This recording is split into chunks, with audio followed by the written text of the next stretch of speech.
News 18 ગુજરાતીમાં આપનું સ્વાગત છે। હું છું આપની સાથે સંધ્યા।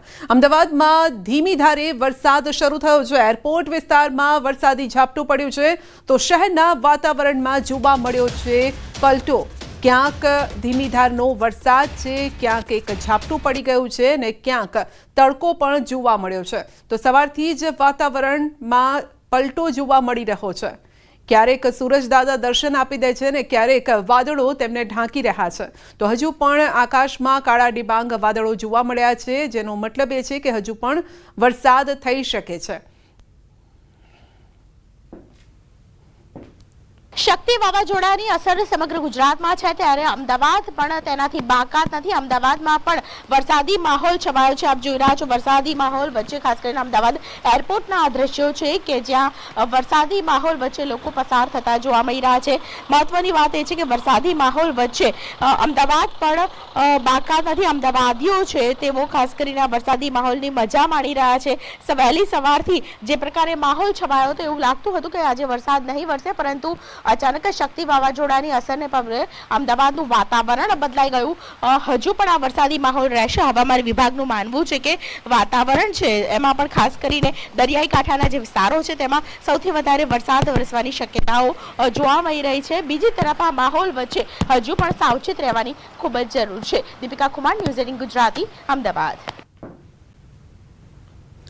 અમદાવાદમાં વાવાઝોડાની અસર। અમદાવાદ શહેરમાં વરસાદી માહોલ જામ્યો છે। શહેરના અનેક વિસ્તારોમાં ઝરમર વરસાદ શરૂ થયો છે। વાવાઝોડાની અસરના પગલે વાતાવરણમાં ઠંડક પ્રસરી છે। વહેલી સવારથી જ વરસાદી માહોલ, વાદળછાયું વાતાવરણ થતાં ગરમીથી રાહત મળી છે। વરસાદી માહોલ વચ્ચે રસ્તાઓ પણ ભીના થઈ ગયા છે। ગુજરાતના દરિયા નજીક શક્તિ વાવાઝોડું પહોંચી રહ્યું છે, પરંતુ સાથે જ જે વાવાઝોડું છે તેની ગતિ છે તે ધીમી પડી છે। પરંતુ શક્તિ વાવાઝોડાની અસર છે ગુજરાતના અનેક જિલ્લાઓમાં જોવા મળી રહી છે। ગુજરાતના અનેક એવા જિલ્લાઓ છે કે જ્યાં વહેલી સવારથી જ ધીમી ધારે વરસાદ છે જોવા મળી રહ્યો છે। તો ક્યાંક ઝાપટા છે વરસાદના જોવા મળી રહ્યા છે, પવનની ગતિ છે તે પણ ક્યાંક વધુ જોવા મળી રહી છે। ત્યારે અમદાવાદ શહેરમાં પણ વહેલી સવારથી જ શક્તિ વાવાઝોડાની જે અસર છે તે જોવા મળી રહી છે અને ધીમી ધારે ક્યાંક વરસાદ જોવા મળી રહ્યો છે, ઝરમર વરસાદ જોવા મળી રહ્યો છે। તો સાથે જ જે પવનની ગતિ છે તે પણ અહીં જોવા મળી રહી છે। વેધર વિભાગે પણ જે અનુમાન લગાડ્યું હતું કે શક્તિ વાવાઝોડું હાલ ધીમું પડ્યું છે, પરંતુ તેની અસર છે એ ગુજરાતના અનેક જિલ્લાઓ છે તેમાં જોવા મળશે। ત્યારે હું આજે આપણે જે દ્રશ્યો બતાવી રહ્યો છું અમદાવાદ શહેરના સૌથી જે ઊંચી ઇમારત છે ત્યાંથી હું આપણે દ્રશ્યો બતાવી રહ્યું છું અમદાવાદ શહેરના, કે એક તરફ વાદળછાયું વાતાવરણ છે તો બીજી તરફ એકદમ જે કે તડકો જોવા મળી રહ્યો છે અને ઝરમર વરસાદ જોવા મળી રહ્યો છે। ક્યાંક રસ્તાઓ છે તે ભીના કરી રહ્યો છે મેઘરાજા, અને જે ડિપ્રેશનની જે અસર જોવા મળી રહી છે તેની અસરના પગલે અમદાવાદ શહેરમાં ધીમી ધારે ક્યાંક ઝરમર વરસાદ છે, ક્યાંક હળવો વરસાદ છે તે હાલ અહીં જોવા મળી રહ્યું છે। અને વેધર વિભાગે પણ અનુમાન લગાડ્યું હતું કે અમદાવાદ શહેરમાં આગામી દિવસોની અંદર વાદળછાયું વાતાવરણ જોવા મળશે અને ક્યાંક ઝરમર વરસાદ છે તે અમદાવાદ શહેરના અનેક વિસ્તારોમાં જોવા મળશે। તેની અસર પણ જોવા મળી રહી છે। ભલે શક્તિ વાવાઝોડું ગુજરાતના દરિયા કિનારે નથી આવવાનું, પરંતુ તેની જે આડઅસરો છે તે ગુજરાતના અનેક જિલ્લાઓમાં છે હાલ વર્તાઈ રહી છે। તેના ભાગરૂપે અમદાવાદ શહેરમાં પણ વહેલી સવારથી જ ક્યાંક ને ક્યાંક ધીમી ધારે વરસાદ, ક્યાંક ઝરમર વરસાદ અને વાદળછાયું વાતાવરણ છે તે જોવા મળશે। તેના કારણે અમદાવાદ શહેરનું વાતાવરણ આહલાદક અને ઠંડક પ્રસરી ગઈ છે। પરંતુ ચોક્કસ એ માની શકાય શક્તિનું જે વાવાઝોડું છે, જે ચક્રવાત છે તેની અસર ચોક્કસપણે અમદાવાદ શહેરના વાતાવરણમાં જોવા મળી રહી છે।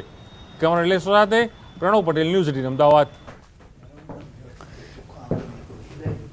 તો આ તરફ પૂર્વ અને પશ્ચિમ કચ્છના અનેક વિસ્તારોમાં વરસાદી ઝાપટા પડ્યા છે। સવારથી પડી રહ્યો છે વરસાદ। નખત્રાણાના વિથોણ દેવપર યક્ષમાં ધોધમાર વરસાદ વરસ્યો છે। પશ્ચિમ કચ્છના વાગડના રાપર વિસ્તારમાં પણ અનેક જગ્યાએ વરસાદી ઝાપટા પડ્યા છે। વાવાઝોડાની અસરને લઈને આ વરસાદ વરસી રહ્યો છે। રસ્તા પરથી પાણી પણ વહેતું થયું।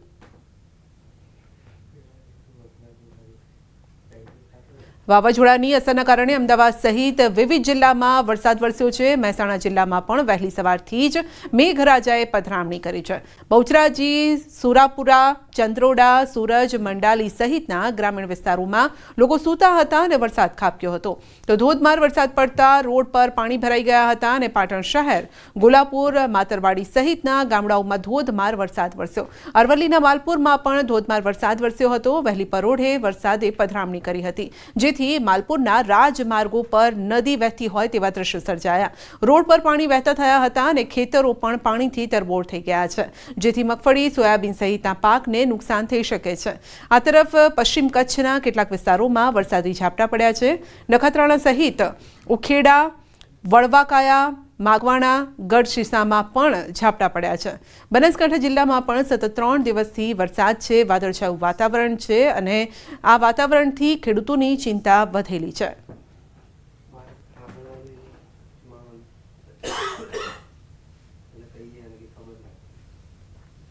વાવાઝોડાએ ગુજરાત તરફ આવવાનું શરૂ કર્યું અને છેલ્લા 6 કલાકથી ગુજરાત તરફ આગળ વધ્યું છે. 3 કલાકમાં 10 કિલોમીટર નજીક આવ્યું છે વાવાઝોડું. શક્તિ વાવાઝોડું દ્વારકાથી 940 કિલોમીટર દૂર છે. નલિયાથી 960 કિલોમીટર દૂર વાવાઝોડું. 18 કલાકમાં ખૂબ જ નબળું પડી જશે આ વાવાઝોડું. 5 કિલોમીટરની ઝડપથી પૂર્વ દક્ષિણ પૂર્વમાં તેની ગતિ છે.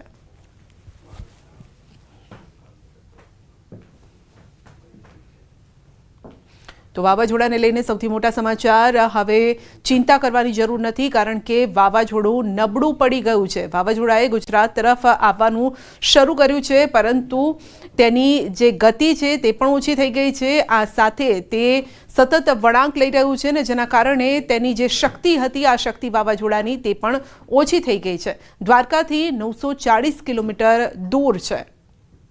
તો નલિયાથી 960 કિલોમીટર દૂર છે આ વાવાઝોડું.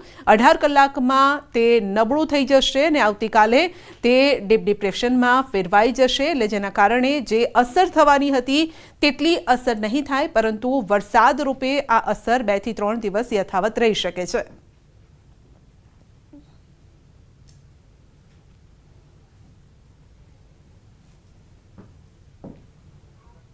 તો વાવાઝોડાને લઈને ખૂબ જ મોટા સમાચાર. વિખેરાઈ ગયું છે શક્તિ વાવાઝોડાનું માળખું. હવામાન નિષ્ણાત અથરેયા શેટ્ટીએ આપી છે જાણકારી.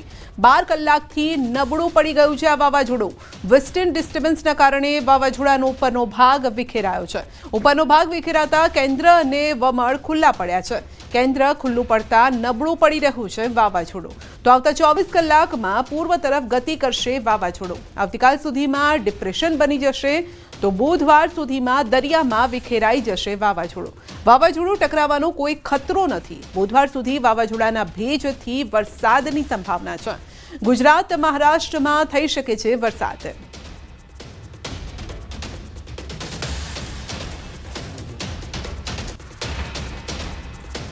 વાવાઝોડાને લઈને સૌથી મોટા સમાચાર. ગુજરાતમાં શક્તિ વાવાઝોડાની અસર નહીં થાય. હવામાન વિભાગની આગાહી. શક્તિ વાવાઝોડું દરિયામાં ધીમું પડ્યું છે.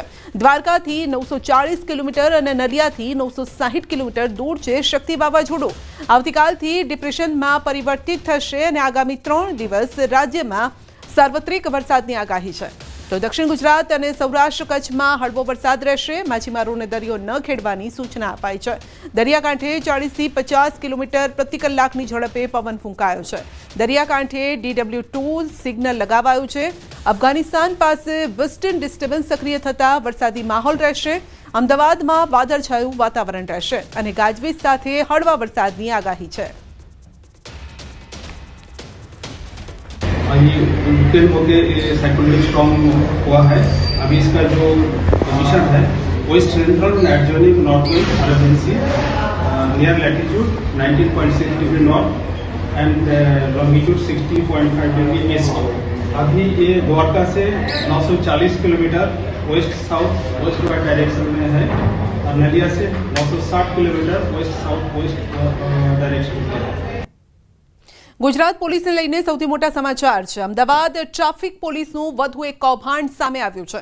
પોલીસ કર્મીનું નામ ખુલ્યું છે ડ્રગ્સ રેકેટમાં નામ ખુલતા ધરપકડ કરાઈ છે. એસઓજી દ્વારા 500 ગ્રામ હાઇબ્રિડ ગાંજા સાથે ધરપકડ કરાઈ છે. ગાંજો સહદેવસિંહ નામના પોલીસ દ્વારા આપવામાં આવતો હતો અને એ નામ ખુલતા ટ્રાફિક પોલીસની ધરપકડ કરાઈ છે. દારૂ તોડ કાંડમાં વધુ એક રેકેટ ટ્રાફિક પોલીસનું સામે આવ્યું છે.